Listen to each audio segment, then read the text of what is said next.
It's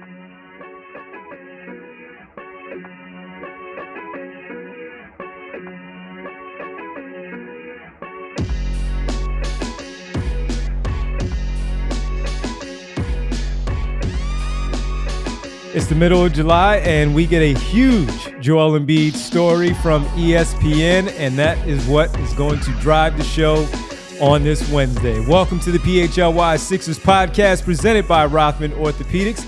Visit rothmanortho.com/PHLY to learn more. Schedule your appointment today.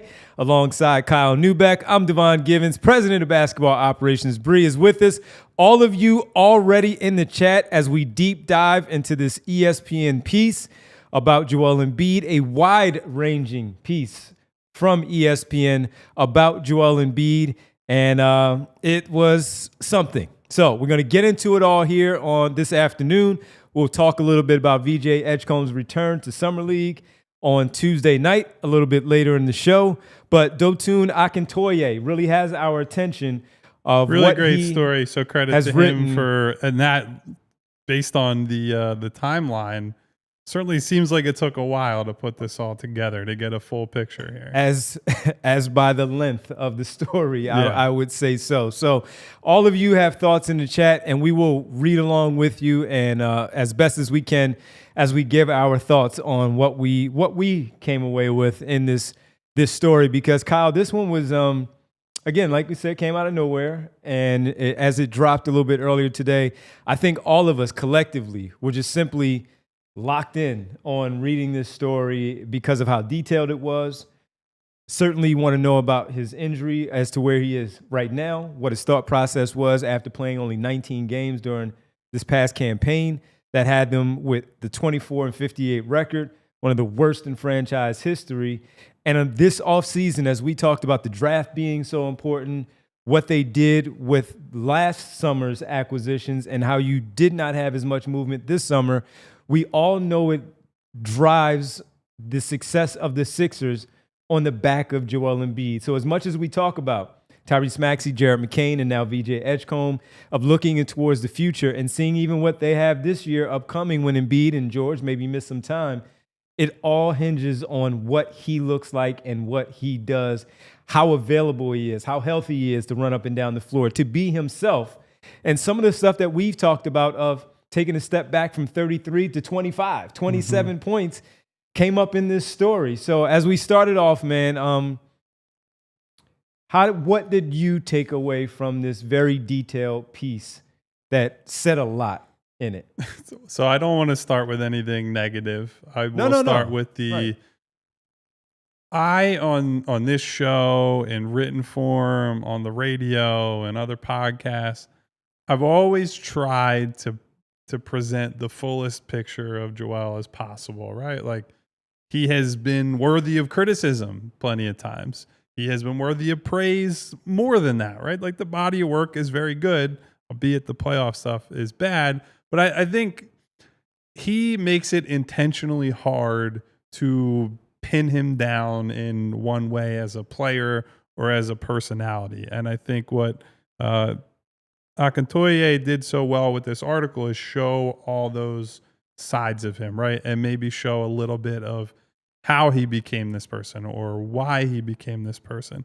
And the main thing I've always pushed back on with Joel are the people who have it in their heart or head that they believe, this guy, all this guy cares about is me, myself over the team. I want this individual award over team success. And like, that opinion that I've shared many times is not based on talking to Joel. It's talking to his teammates, right? And I don't mean in scrums that you guys see the interviews for, or quotes that you see in stories that I write or other people write. It's when you get these guys aside, like, you're in the locker room in a game after a playoff loss. It's the middle of January or February, and the team has lost 3 or 4 games, and Joel hasn't been at his best. And you talk to people like Tyrese Maxey, like James Harden, like go down the list, Ben Simmons, like Tobias Harris, like all these guys. And while none of them would sit there and be like, hey, Joel is a perfect person, they all believe he's a competitor. They all believe that the ultimate thing is wanting to win. And I think the calling him soft stuff or, oh, he's not tough enough and they're like blah, blah, blah. The Batum quote in that story about, I couldn't believe he could even walk during that Knicks series. Being in that locker room with Joel and seeing the size of his knee, the paralyzed face, right? At first it was the jokey, like he's got sunglasses on and it seems like he's just being, a bit of a jester. And then you actually see him up close and it's like, this guy can't close his eye at all. And he's dragging around this leg that he just re-injured or the pain has been re-aggravated in game 1 of the series. And he's still being expected to go out there and score 35 points a game, 12 rebounds, however many assists, and try to be the best player in a hostile environment at MSG and one of the toughest places to play in the league. And I think what the story did well is show exactly what it takes personally, professionally, all that stuff.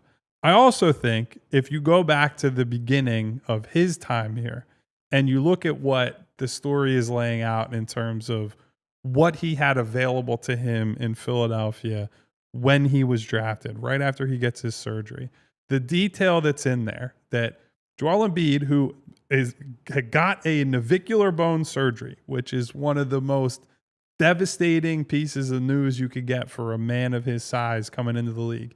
He gets this surgery, and when he is immediately going through the initial rehab, it's being overseen by an intern, right? An intern is essentially the person who is looking at Joel and saying, all right, are you checking all your boxes? Are you doing everything you need to do? And Devon, you and I talked yesterday about what would have happened if, Sam Hinkie is not forced out by the league. And the big thing I focused on was not Sam Hinkie as an executive or like, hey, he would have done this, this, and this. It was the organizational stability that you would have gotten from just potentially having one person the whole time or one group the whole time.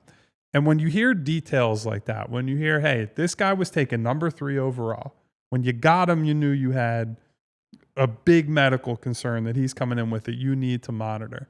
And you think of all the organizational instability that has taken place year after year, regime to regime, right? The Colangelos coming in leads to, hey, it's Elton Brand, but he's really just like the kind of face of the shadow collective.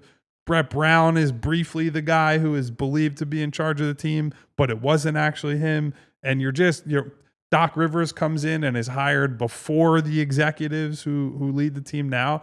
And there have just been so many people in and out of this building that, like, when you talk about the distrust that is, referred to during that article, you begin to understand why, right? Because this is a guy who will look over his shoulder and it's like, I don't know who's going to be here next year. That applies to the players too. He talks about his relationship falling apart with James Harden, and he has vocalized for many years.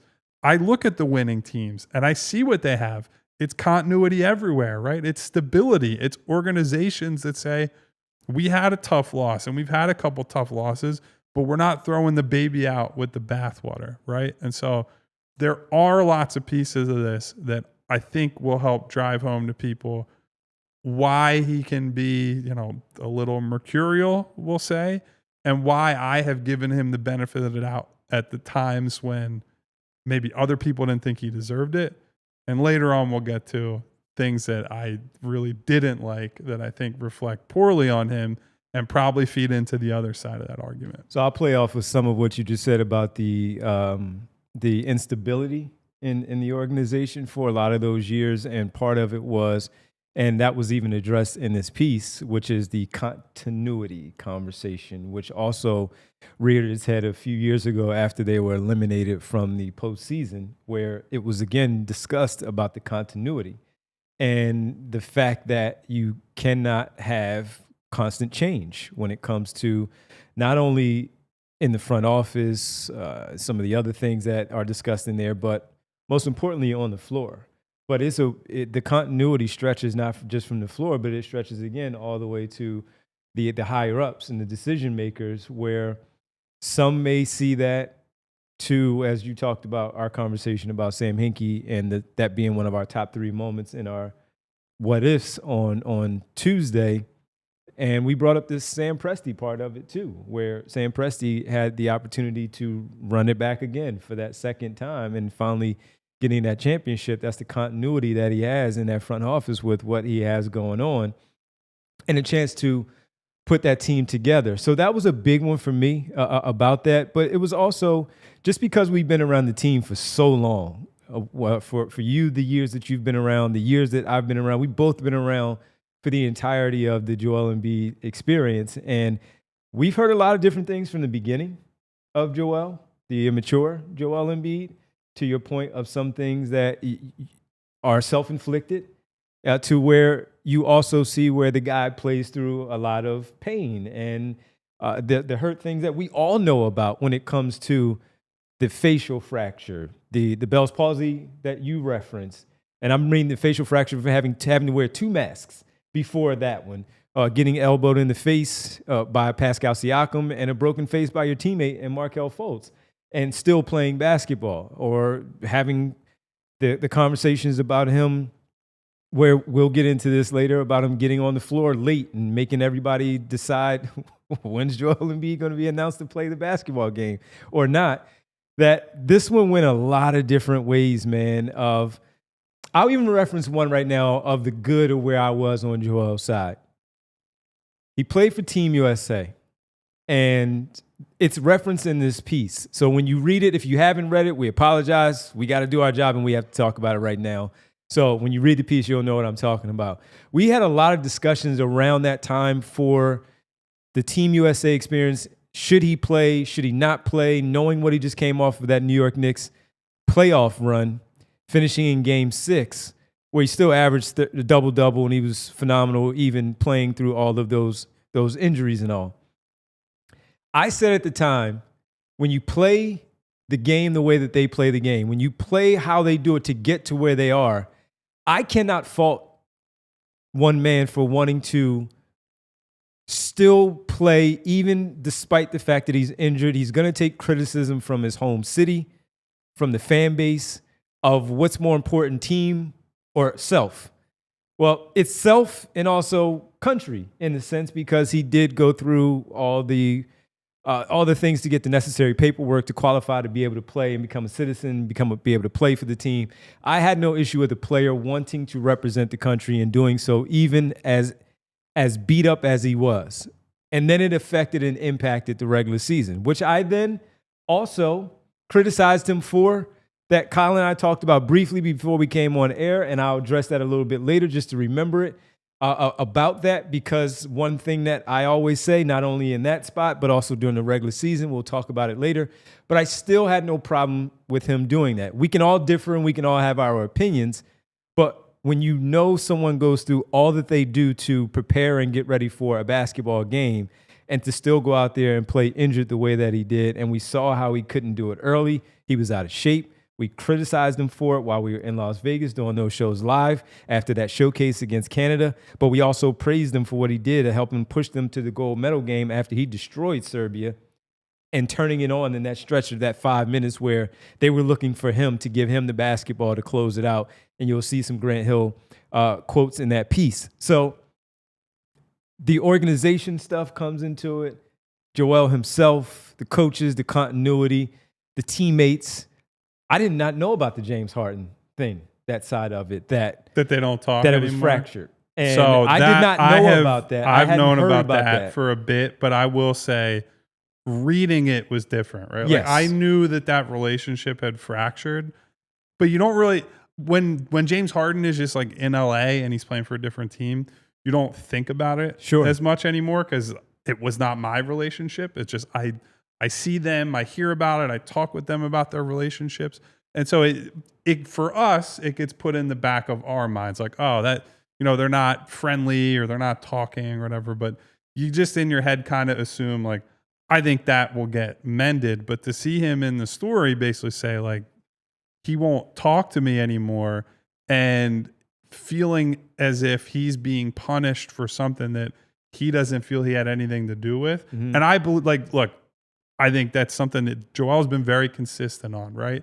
Some of it is I think he likes to be absolved of like, if the team does this and it doesn't work, I was like, well, It's not my fault. I didn't say that. Yeah. It's not my fault. But also that's true. Like nobody has ever said running this team, Joel is like, we're getting that guy, right? Like if you don't sign this guy, I'm requesting a trade. And so like reading it kind of brought that back to my mind. Like, oh, I wasn't thinking about the actual dynamics of that. I just thought it was, James Harden is James Harden.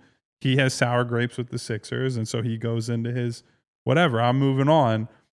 And you're not thinking so much about the personal feeling and the connection that comes with that. Yeah, because even with that, I think of Tyrese Maxey immediately, and he and James Harden are still cool.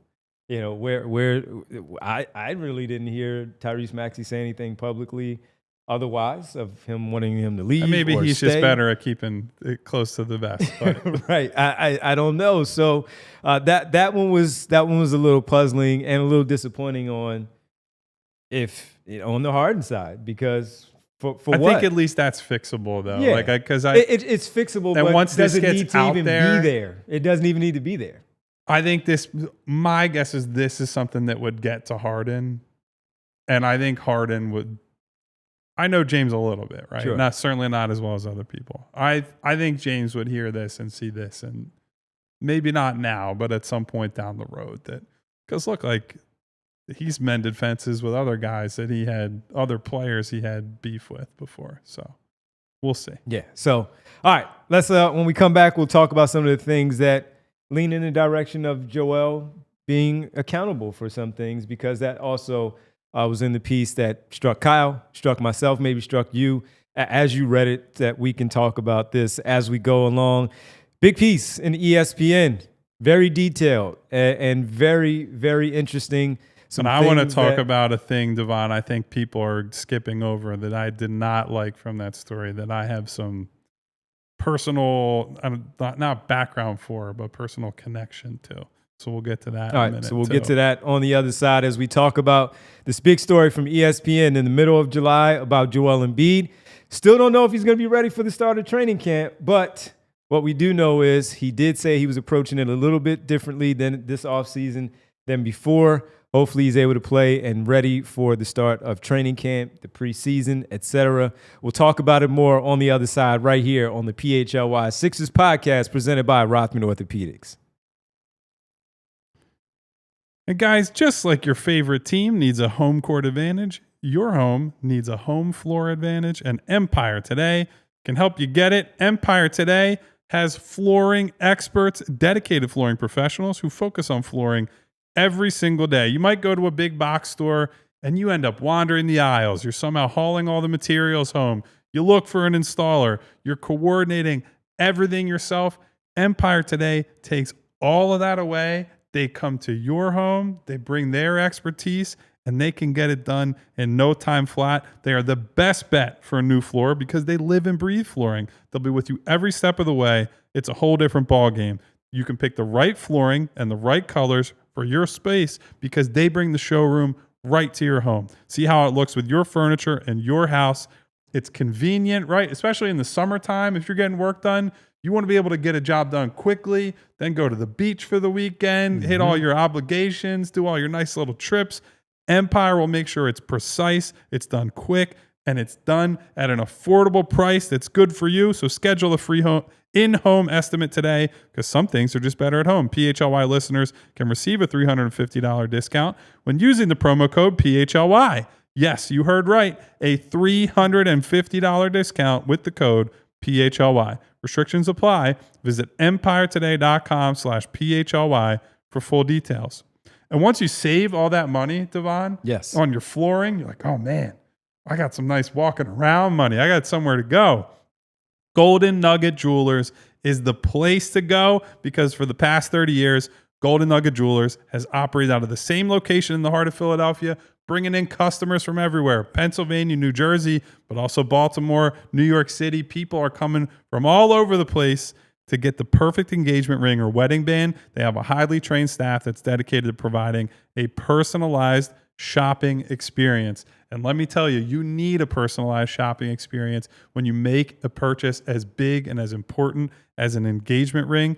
They also have, beyond the engagement rings, high-end watches, fashion jewelry, sparkling diamond necklaces, bracelets, earrings, and more. Plus, Gold Nugget is family-owned and operated since 1987. So these people have been in the business. They've seen it all. They've done it all. You know that you're in good hands by going to our friends at Gold Nugget Jewelers. You deserve an expert, but also the best price. Gold Nugget Jewelers, where Philly gets engaged. Visit goldennuggetjewelry.com today to learn more.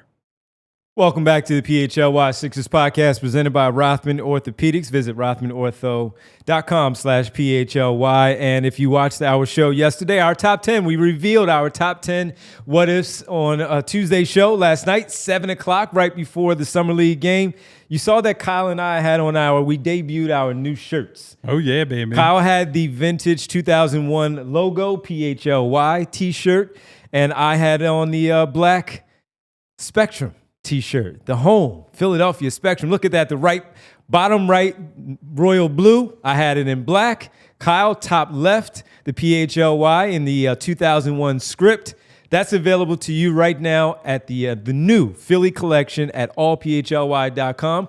And when you go to our website, allphly.com, simply hit the merch section, the drop down, and go right to the page, and you can see exactly what we have available, from the Iverson step over, the Philly pretzel with the mustard shirt as well. That's the hoodie. And then you also have representing the Yo Cuz shirt. Look at that, right on the left sleeve, the Yo Cuz shirt with the different colors right there in our PHLY logo. Also the one to the right, and the mixed mascot shirt as well. Go get yours. Go check them out. If you want to see them on the person, again, you can go back to our show last night and see what we wore during our top 10 reveal of the What If. So allphly.com, the new Philly collection. Go get yours so you can look stylish this summer. Just waiting on the rest of my new shirts.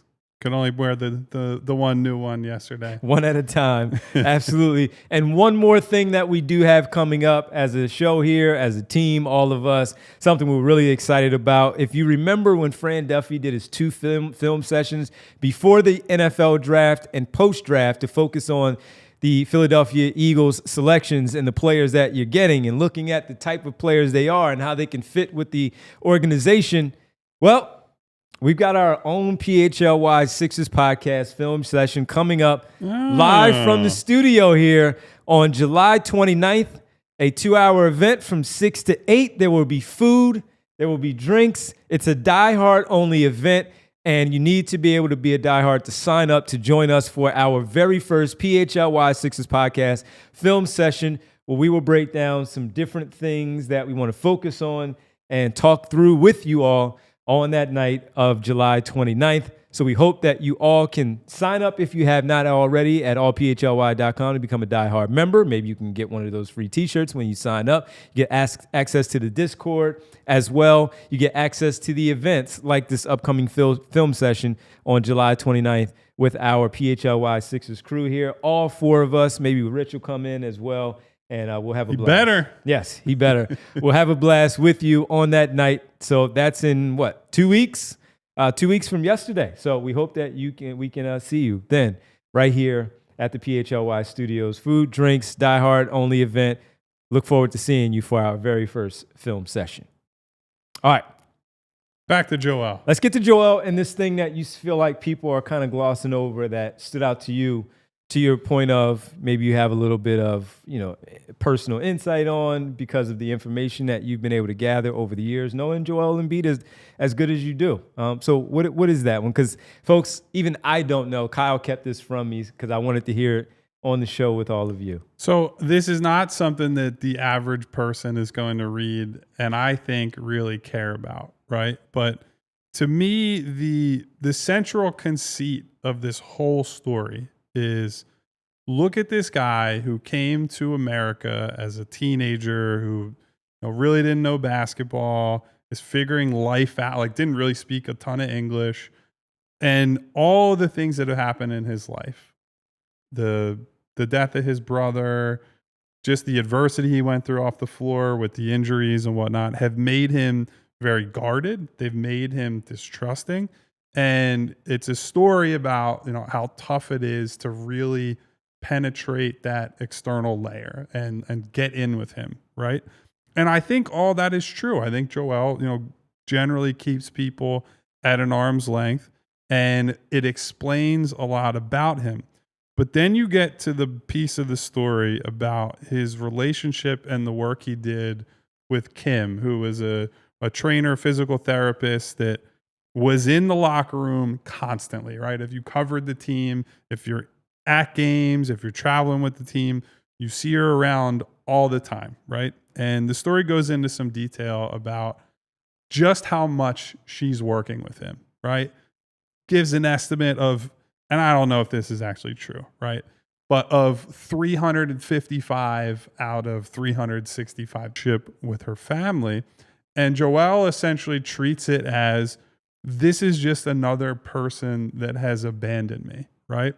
And so on the one hand, you try to see it through Joelle's eyes and all that, but you also, what Joelle has to realize as a person who is a leader of a team or as a leader of a family or a leader of anything else, you're allowed to be guarded and distrustful of people, right?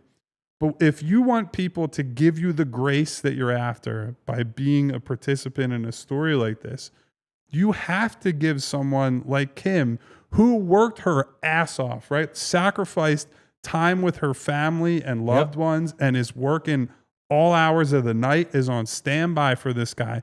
She came to you and she said to you, I can't do this anymore, not because I don't believe in you, not because I think that you're a lost cause, but because I have to give more to the people who love me and who I love. And he's taken that as like some form of personal affront, right? And like when you see that snapshot of like even someone like this, who I think probably has like actual genuine love for Joelle, right? When you work with someone that closely for that long, I'm sure she has love in her heart for Joelle. When you see him just discard her in a way where it's like, well, whatever, she couldn't work with me anymore. And so then everything just kind of falls apart. And you extrapolate that and you say, that's a mentality that like when you get into these tough moments, these foxhole moments, and people are looking to you, your teammates are looking to you, your coaching staff is looking to you. And you have the anecdotes about he's showing up late on the night he scores 70. Or I've been at playoff games where there have been some uneasy, like, he's not at the arena yet, and we have a playoff game in like 90 minutes or whatever, right? And ultimately he shows up and he plays well, and it's like it gets pushed aside. But when you are you are the guy in this organization, right? You have outlasted all the other stars that you came in with, some of the guys that they traded for, that they drafted and just didn't pan out, right? And you withstand all this stuff, and you're asking for people to give you time and grace and understanding. You have to return that, right? You have to be able to give that to someone like this trainer, like your teammates, like those people, and not just say, well, you can't do this for me anymore. Be done with it, right? Like I cast you aside and I don't care about you.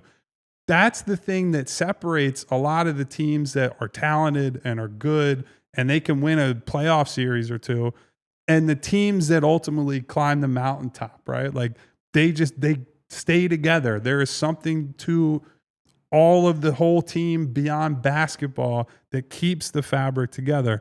And so I just thought it was a really striking story where if you feel like that over someone who is being as open and as honest with you as they can, it is very hard to be a leader at the level you need to be a title winning guy. I don't know if he's ever going to be that, right? But I think he needs to understand the position of power he's in and what that feels like to, this is just one example, right? But to all the people who go into making Joel who he is and trying to build an organization around him, all those little details matter a whole hell of a lot. And so that I thought like really jumped out at me. Yeah. But nobody's going to care about, a physical therapist who they don't ever see, they'll never talk to. She's never going to be in front of a microphone. That's just somebody who exists and you don't have to think about. So when I finished reading the piece, everybody, I was here at the office and I was locked in on it. And, there's a lot of talking going on around the office. And I'm like, I'm focused. Kyle's letting me read. He's like, lock in and do what you do. And after I finished, I said to Kyle, I brought her up in that piece and how that stood out. But as you say that, and again, folks, I didn't know Kyle was going to talk specifically about that. As you say that, it's because when you just relay all of that, it immediately makes me think of the text message that she sent him to tell him that very thing that you just said, where she was being very open and being like a loved one to saying to you, hey, you can say no, you don't have to do this. Right there, that is telling him that she has your best interests at heart. Exactly. As he feels she's abandoning him, she's saying, no, I do care about you. You need to tell them that you cannot do it. And that's okay. And you have to live with it and be okay. So for him to then turn it back around and feel like she's abandoning him, where she basically just said to him that she was not, in so many other words. And if you read that text, it was really, really something for her to feel comfortable saying that and sharing that. And he didn't respond to the text. She had to wait until he was at the trainer's table the next morning, and she physically showed him her phone with the text and said, did you read this? And he said, yeah. And you can't tell me when he did read it, even though he didn't answer, that it didn't hit him, that it meant something coming from this person. So to your point of it, it was disappointing to hear that. And then I circle back to the James Harden piece, where he's like, I didn't have anything to do with that. If we're talking about the loyalty and the love and abandoning, I didn't have anything to do with that. You abandoned me because you were mad at the president of basketball operations. Why didn't you just play it out? What? Say that. And similarly, we know how much he loves Jimmy Butler. Jimmy Butler left him too. And he still has a loves relationship Jimmy Butler. with him. Exactly. So you can't have it both ways in that way. Now, maybe there's a difference between the basketball connection and that trainer's connection. For sure. But she also was one that he entrusted and allowed in that circle, no matter if it's basketball. And in this case, he needs that medical attention and that medical friendship with whomever that may be. So I totally agree with you, and that being one that stood out. But it also makes me then go into the Jimmy Butler part of it and the James Harden side of things and say, come on, man, you got to be able to look at these things in both ways. And when you talk about that trust, these guys left too. It wasn't just that the organization had their different ways where it was Ben Simmons versus Jimmy Butler or Brett Brown versus Jimmy Butler. And in this case, James Harden versus Daryl Morey, where it was that one-sided. They decided to leave, though. So, you look at it, if I choose to look at it that way, it's tough to take that part and say, all right, Joel, I see your point when I throw the basketball side. And that's why, because look, I would say I'll speak for myself. I am broadly pro Joel, right? So am I. Yeah. And people will come in here and say, you're an Embiid apologist and blah, and all that stuff. And because of all the things I see and I hear and that takes place on that basketball court over, the last decade or so. But it's also why I understand when people come at it from a different perspective. Not everybody is just a braying moron who's coming in saying stupid stuff. Some people are looking at it and saying, look, when you're the leader of the franchise, and he has gotten better, and the story details like how he's been, arm around Maxey, arm around Jared McCain, Harden coming here and making it a point, in part because Harden came to him and made it a point himself, to build that bond so that it's not just, hey, we show up and we run pick and rolls. It's so you understand one another. But you hear those anecdotes where he's like, I've got, 9,000 missed text messages and 875 missed calls. And it's like that, it sounds funny in a story, but then you're like, how many of those people are people who are like genuinely trying to help you or genuinely trying to build a relationship with you in some way, that maybe it is just it's a silly text message on a random Tuesday in August or whatever, and you don't want to be bothered because you're with a trainer or you're doing rehab or you're doing whatever.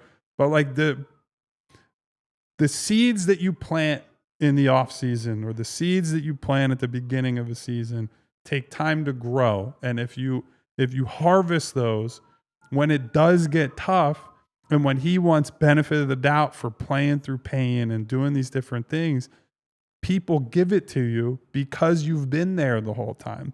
And I think the thing that he has not wrapped his mind around, as far as I can tell, is that I think he does deserve a boatload of credit, and I've given it to him for the broken face, the knee, the palsy, like all these different things that his people forget. The one year it was hand and knee, I think in the Heat series. Mm-hmm. Yeah, or hand and face he was dealing with during the Miami series. Deserves a ton of credit for that. But it's almost as if he wants to be treated with, hey, you get all the credit for playing through pain and none of the blame for you just weren't good enough, right? And like at the end of the day, you just have to accept everything that comes with it. And it just feels like he has not reached that point where he can say, you know what, I don't care about the criticism. Like I feel okay internally as a man, as a basketball player, whatever it is, that I did what was right and what I felt was best for my team and my teammates. And that's enough. And until he can just push this stuff aside where it's like you're worrying about what people at the Inquirer or at ESPN or whoever are saying, like, it makes it hard to be the best basketball player on a team that wins something, right? And I get it. It's so difficult when you're hitting your highest peak as a player and the rug just keeps getting pulled out from under you. But there just has to be some form of like blinders on, don't pay attention to this stuff and lock in with all these guys. I think he's getting better at that. And to his credit too, he talked about Jameer Nelson set him up with a therapist that he's been going to. And like, by the way, Jameer Nelson, just an awesome guy, like was happy to see he got a promotion this year. The fact that he's a guy who had a reputation as like a tough as nails, like came up that way. For him to be vulnerable enough to go to Joel and say, I think this will help you. That's not a conversation a lot of, especially men in like a professional athletic setting are willing and able to have. So it does seem like there are pieces around him that are improving. It does seem like there are things that he's doing to better himself and to be a better leader. But at the end of the day, we all know the results are the results. So we have to see it on the floor. But I hope that now at age 31, having been through all this, that he can reflect on all of it and then be the best Joel Embiid from this point forward. More on this piece from ESPN and all that's in there. We'll discuss it as we continue with the show on this Wednesday. Still a ton to talk about through this piece. We'll do it when we get back right here on the PHLY Sixers podcast, presented by, I'll tell you on the other side. My good people from Rothman Orthopedics, our presenting sponsor on the show. Our presenting sponsor, as we just returned from Las Vegas, they made sure that we were out there. They were our presenting sponsor for that, and we cannot thank them enough. As always, I mentioned on the show yesterday, ran into a young lady on the airplane back that was dealing with a knee issue. She tore her meniscus and her ACL, and I told her that I felt her pain because I had been there a few years ago, and when I did tear my ACL and later on tear my Achilles, the place for me to go was Rothman Orthopedics. I referred Rothman to her as well, and I hope she's doing okay. Don't let pain in your summer go on pause because of these things that tear you up, from pains and aches, all of it, from pickup games, from something that flares up, an old injury that you just choose to ignore. You need to get it checked out. And Rothman's team of experts is here to help with evidence-based care and the commitment to restoring your mobility. They'll get you back out there stronger than ever, and patients will find the full spectrum of orthopedic care at Rothman Orthopedics, from diagnosis to discharge. They'll provide you and their patients with every service and procedure necessary, such as x-rays, orthotics, bracings, PT, and much, much more as you go in and commit yourself to Rothman Orthopedics like I did. If pain is slowing you down, Don't let it stop you. This is the first step. Head to rothmanortho.com/PHLY. Schedule your appointment today. Rothman Orthopedics, your summer, your mobility, it's their mission. While we were in Las Vegas, it got a little hot, hit about 108, 109. I think it got to 110 one day while we were out there. And while we were in the car a lot because we were driving around, we had the air conditioner. Those walks from the parking lot to the arena, you can start getting a little hot, man. And you're sitting there and you're like, oh, my arm's a little sweaty. My grundle's a little sweaty.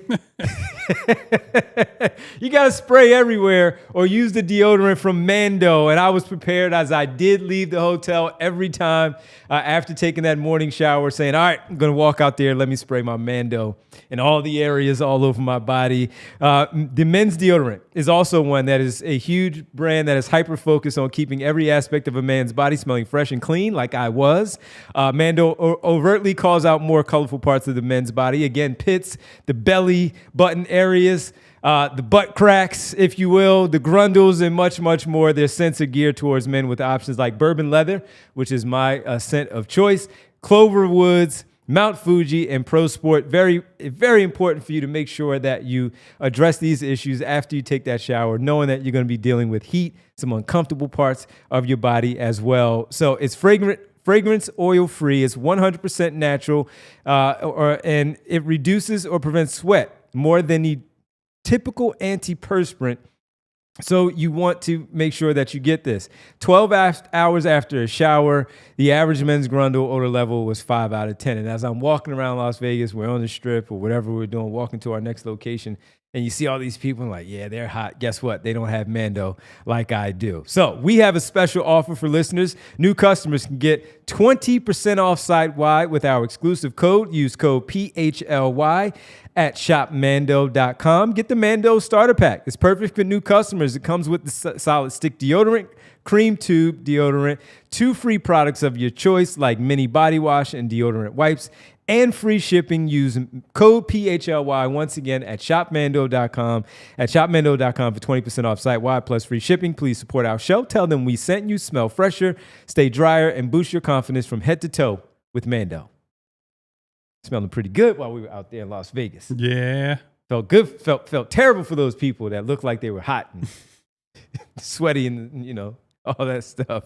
All right.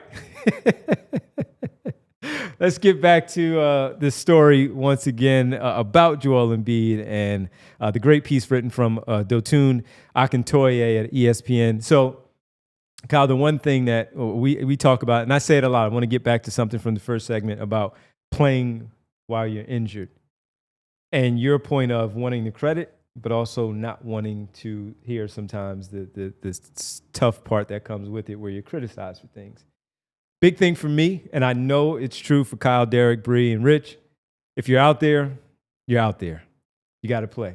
And if it comes with some criticism at the end of the game, then so be it. But you also have to be one that can adjust your game to support your teammates and try your best not to hinder your teammates.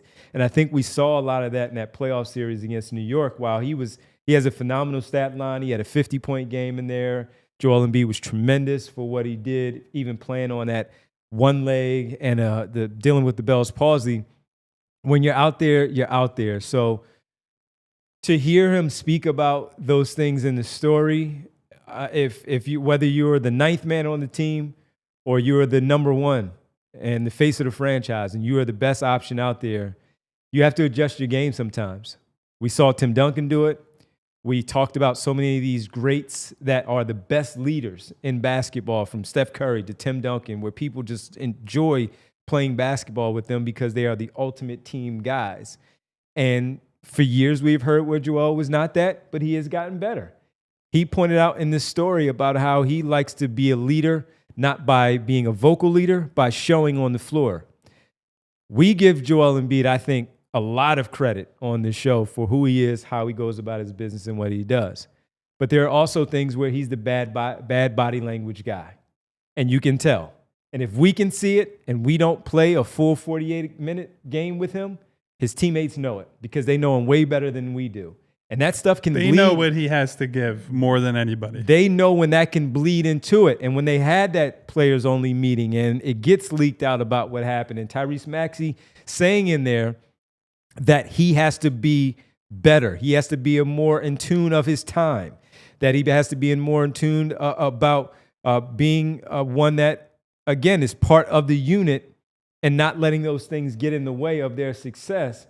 He takes that from Tyrese Maxey, and he allows that because he trusts Maxey, but it shouldn't be talked about anymore this late in his career when he is the leader. And when we talk about being late, you are the leader. You don't have to verbally say it, but when you are late, others feel that, and it's a problem. Kyle talks about 90 minutes before a game when he's in the arena, and he still doesn't know if he's playing.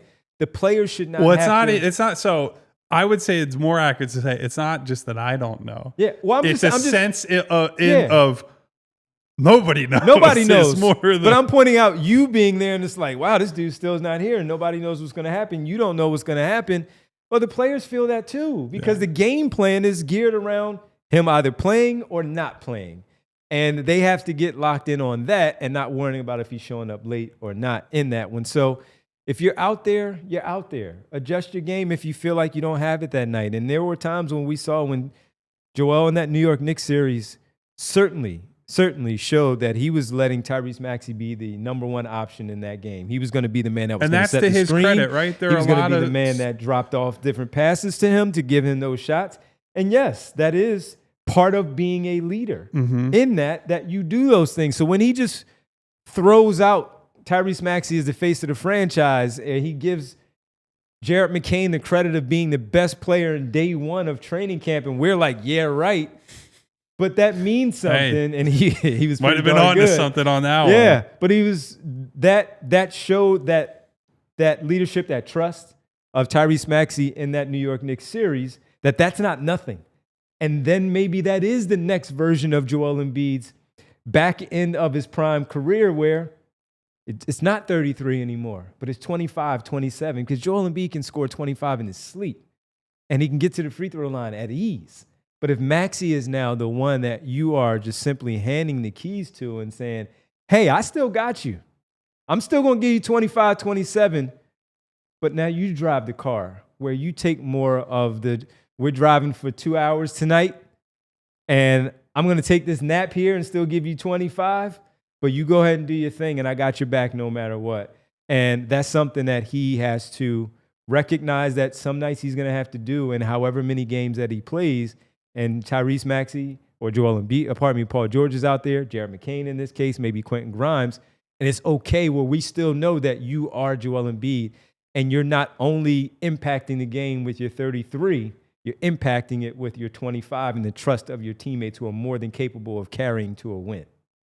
Yeah, I don't have much more to say on Joel because I think the article does a good job of you're going to understand him more. If you're a supporter, you feel like you'll have more evidence. If you're a detractor, you feel like you'll have more evidence. I think it was a very good look at kind of the whole picture and the whole person and why he has, but also hasn't succeeded at the level that he wants to. So I think it's a really interesting story and commend the writer for his work there. Let's get to the super chats that we do have from, well, I didn't realize we had this many. I knew we had a lot, but I didn't know we had this many. Let's go to DeMichael Burns, who starts off saying, only thing most people care about is results no matter what he goes through, they think about because he's paid. And nothing else matters except results, shaking my head. Yeah, and there are some people who will say the Don Draper line from Mad Men, right? You're crying about this and that, and that's what the money is for. And there are some cases in which that's probably true, right? You come somewhere, you're not getting enough touches. That's what the money is for, buddy. But I do think there are plenty of examples in this story and throughout Joel's career where, especially as it relates to his health, he felt like he was not being listened to. And pretty important part of a relationship listen to what the other person has to say and not treat injuries or, hey, I'm feeling this, and this as something to dismiss. Like, take people seriously and at their word. Worst that can happen is they've deceived you. Best that can happen is you learn something and you gain their trust, is what I would say. DJ, aka Mr. Sandman, says that Embiid has some things to work on. He should hire a therapist and join a support group, which Kyle pointed out that Jameer Nelson helped him get involved with a therapist. He was reluctant to do so at first, but because he trusts Jameer, that he is still doing so to this day. And that's something that was pointed out in the piece, Sandman, and he's doing it. He's actively doing it, and hopefully he gets out of it what he hopes to get out of it by going through this therapist that he's been going to for a while now. Sean Wofford says that Embiid is an incredibly flawed individual, like most, with insane talent and almost no support system, some because of him, some because of life. I was emotionally drained from reading it. It's a lot to take in, man, because it goes from, 2014 to now. It's over a decade worth of time that Joel Embiid has been in and around Philadelphia and dealing with, honestly, going through the story, I'm reading some of these names that come up and I'm like, wow, Dr. David Martin, man, I haven't thought of that guy in a while. And he was essentially the guy who ended up setting up the initial plan, and he convinced the team to send Joel to Qatar so he could go to that special treatment center and be on a individualized plan, and it's full commitment to just getting his body right. And you're just hearing all these things that it's like, I feel all these memories rushing back from watching games from that era when he was not playing and how bad they were. And I can only imagine what it's like for him recalling all that stuff. Yeah. There was a lot in there. When I got finished reading the story, I was sitting there with Kyle and one of our other people here at the office, and I had to get up and walk away. Just like try to, all right. Yeah. I was like, what did I just read? I was like, Kyle, I'm going to go wash my hands. I'll be back. Because I had to just. The mom was like apologizing to me that he's like, I got to take, it's a lot of stuff there was a lot in there. To brain dump. Then do an hour show about it. Yeah, right. There's a long read. I had to apologize to Bree because I was like, Bree, I'm sorry I couldn't talk to you for the show because I was locked in on it. So sorry, Bree and I held it down. If you haven't read the piece, be ready because as Sean points out, it's an incredibly long read and it can drain you reading that stuff. So, but good story overall. Brian Pumper here with a few. He says, "Woe is Embiid." That's the new saying. See, this is where you lose me. Yeah, man, get this guy away from Maxey, the mentality of a paperclip. The youngins are leading us. And now here's where I go back to, and Joel said this in the story, and it was correct, right? The people who think like, oh, this guy doesn't work hard or doesn't care or doesn't do this, and the footage is on the internet of this guy playing JV basketball as like a 14 or 15-year-old or whatever. And he's running past the rim because he just has not played the sport enough.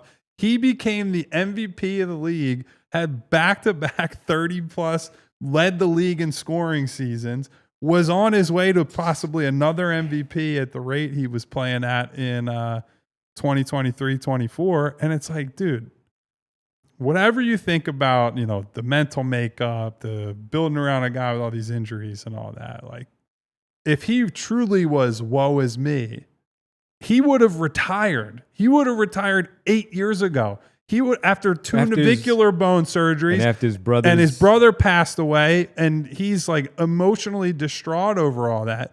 Woe is me would have been packing it up and going back to Cameroon and saying, I don't need this. So like that's where you'll never get me on that side, right? The amount of mental fortitude to be alone in a new country, in a city you've never been to, and you're still not really mastering the English language. You break your foot or you have 2 different foot surgeries. You lose a loved one. To get through all that requires a level of intestinal fortitude that 99% of people simply do not have. Yeah. His career is not done. Clearly. It's not.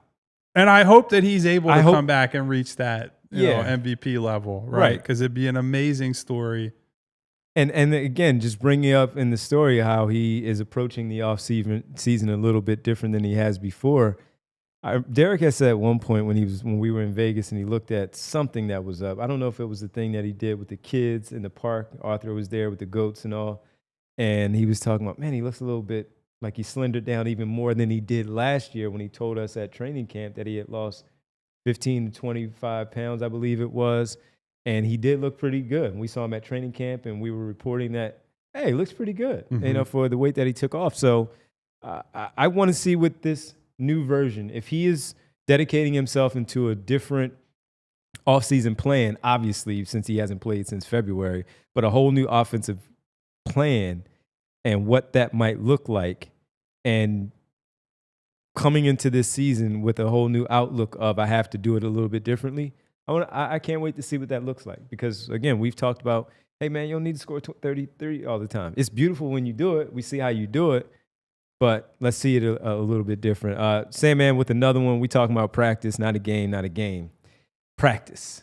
Well, we'll see if he can practice as soon as training camp and be ready to go. Final one from Pump, referencing last night's game against the Washington Wizards. By the way, the Sixers play again tonight. 7 o'clock. Yeah, are we even getting to Summer League now? Because we just did a full hour. We'll save the. Yeah. We can talk about both games because they play the Dallas Mavericks tonight. VJ came back last night, so Pump is saying, I was told VJ had a wet jumper. Well, lie detector determined that he is a brick shooting 15% from 3-point range. Opposite. Don't fit the narrative. Oopsie, but he has trouble spelling, which doesn't surprise me. Yeah, so he's played 2 games and he shot a lot of threes and they haven't fallen yet. I'm not worried about that all that much. We'll see. We'll talk about it more tomorrow, Pump. Thanks for the super chats, though. We thank everybody for all the super chats that you sent along during the show here today. But we have to get ready to talk about our good people that we want to say thank you to and do the world famous.